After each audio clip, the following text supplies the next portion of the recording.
Dnes je 22. apríla a je Deň Zeme.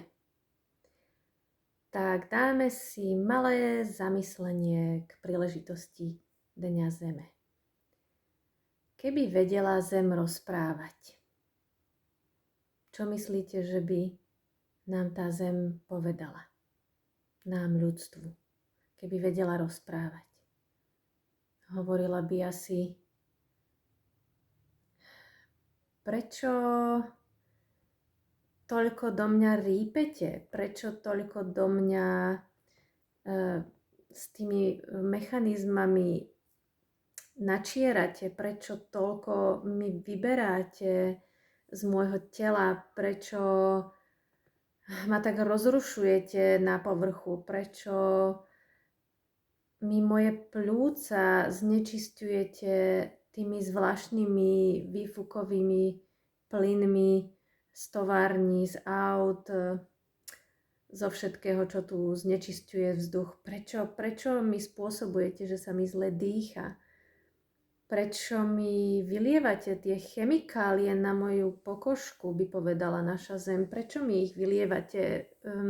Veľmi to štípe, je to agresívne, rozrušuje mi to moju kožu, povedala by Zem. Povedala by: prečo mi tak odoberáte z mojich útrob, z môjho srdca toľko nerastných surovín? Prečo to ťaháte všetko z môjho vnútra, tú ropu, zemný plyn, všetko tak vo veľkom vycuciavate a odnášate? A prečo mi proste nejakými výbuchmi tu rozrušujete ten povrch, alebo chcete ťažiť tie nerastné suroviny? Prečo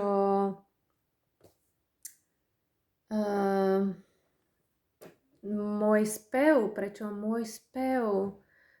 prehlušujete, spev prírody, spev, kedy šumia listy, spievajú vtáci, zurčí voda? Prečo tento spev prehlušujete tým hlukom veľkomiest a aut a strojov a techniky a výbuchov? Aj proste prečo, ešte by možno povedala, že prečo moje žily, vlastne tie vodné toky, ktoré by mohli byť žilami tej Zeme, že prečo tie moje žily vysýchajú, alebo prečo sú také znečistené a také toxické? Čo to do nich vlievate a kam to všetko, vlastne tie priehrady na tých žilách staviate? A prečo mi to zastavujete, ten prirodzený tok tej energie, toho života na tej celej Zemi? Takže všetko, jej srdce, jej vnútro, jej útroby, jej žily, ktoré sú tie vodné toky, jej pľúca. Prečo mi vysekávate tie pľúca? Prečo pľúca planéty, tie pralesy? Prečo mi ich ničíte? Proste zrovnávate so zemou, odnášate, premieňate na nejaké predmety? Prečo mi tu staviate tie obrovské železobetónové konštrukcie na tých mojich pleciach?